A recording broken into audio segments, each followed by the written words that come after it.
Paroles semées par Marc Thomas. Bonjour.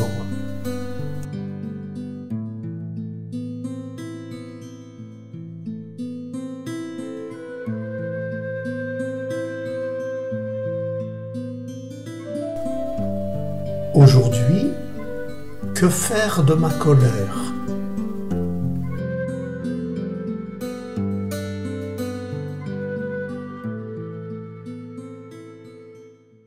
C'est une jeune femme qui me racontait hier sa colère qui dure depuis des années, colère vis-à-vis de sa famille. Colère qui vient du fait qu'elle ne s'est pas sentie soutenue ni reconnue lorsqu'elle a traversé des épreuves personnelles, lorsqu'elle a été humiliée. Et elle attendait de sa famille un soutien, une reconnaissance. Et puis, du côté de la famille, la peur de briser des liens avec l'entourage, la peur d'être jugé, ont fait qu'ils ont dit à cette jeune fille continue ta vie, alors qu'elle avait besoin d'être soutenue, d'être reconnue, d'être entendue, d'être écoutée dans ce qui la faisait souffrir. Et depuis des années, ce manque de soutien a généré de la colère d'une part, de la culpabilité d'autre part. Colère parce que chaque fois qu'elle voit certains membres de sa famille, c'est la rancœur contre le manque de soutien qui revient et qui perturbe toute communication. Culpabilité parce que, ayant peur de blesser, ou s'interrogeant elle-même sur ses propres responsabilités, comme sa blessure n'a pas été reconnue.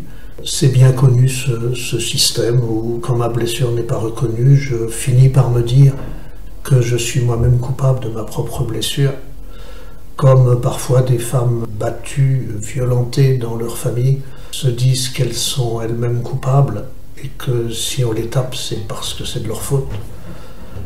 Cet engrenage de la culpabilité qui s'enracine dans le silence, dans la peur de dire, dans l'impossibilité de dire.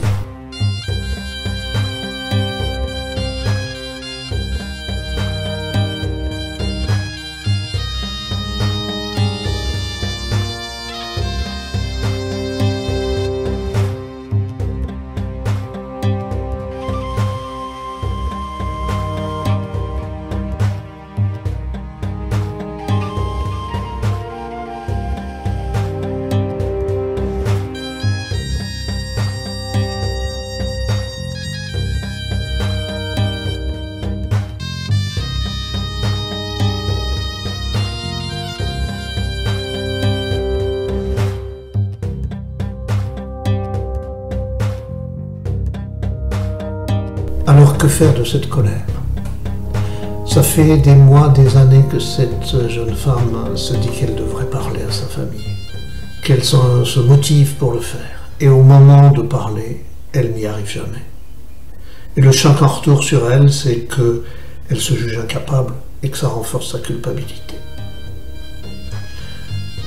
Comment faire pour en sortir ?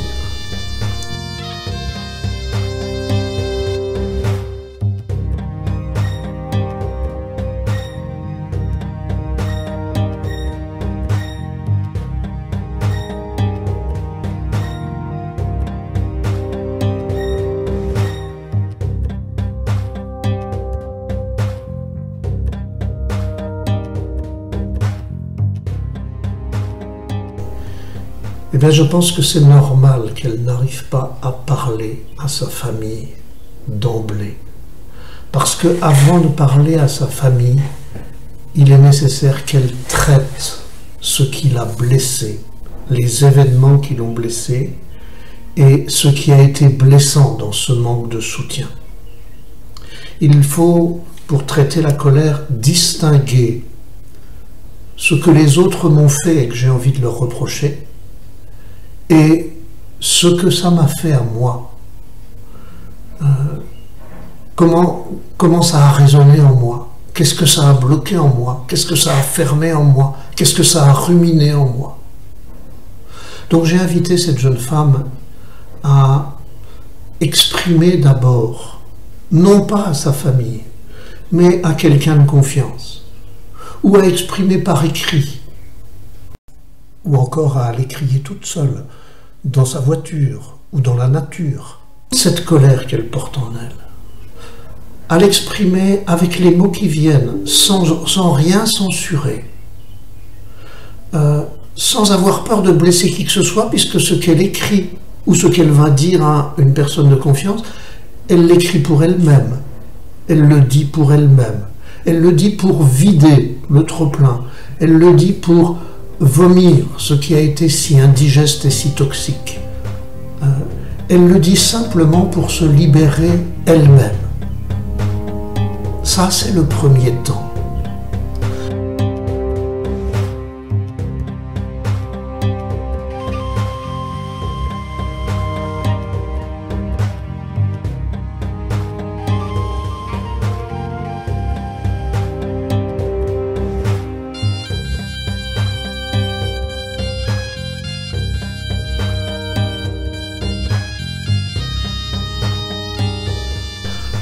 Lorsque ce premier temps aura eu lieu et qu'elle aura pu le décoder avec une personne de confiance peut-être, elle se sentira très probablement déjà allégée, soulagée, libérée.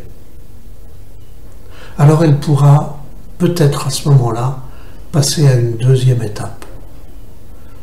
Où cette deuxième étape, elle viendra toute seule. Parce qu'elle aura libéré le poids qu'elle portait en elle-même, peut-être qu'elle va d'elle-même, directement, automatiquement, pouvoir aller parler à sa famille.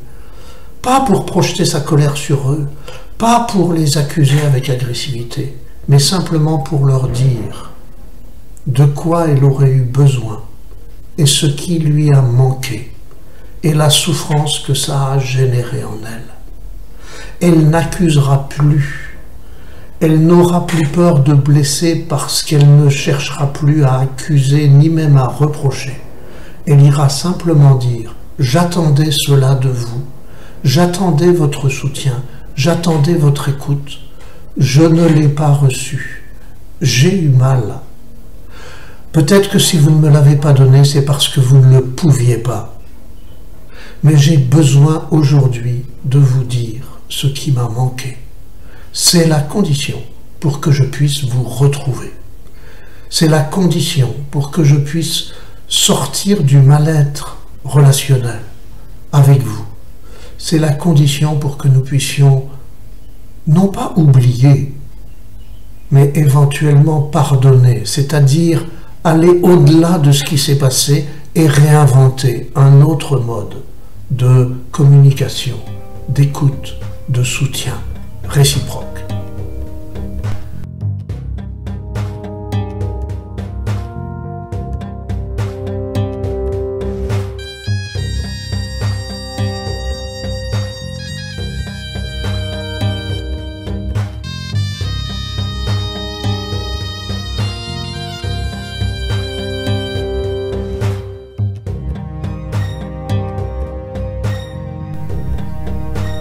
Cette histoire, c'est l'histoire de cette jeune femme et de sa colère, mais c'est aussi la nôtre, chaque fois que nous sommes en colère.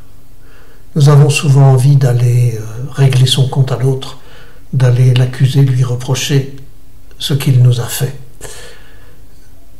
Commencez donc la prochaine fois par vous occuper de vous, de votre blessure, de ce que ça vous a fait, sans récriminer contre l'autre, mais en étant attentif à la plaie qui est la vôtre.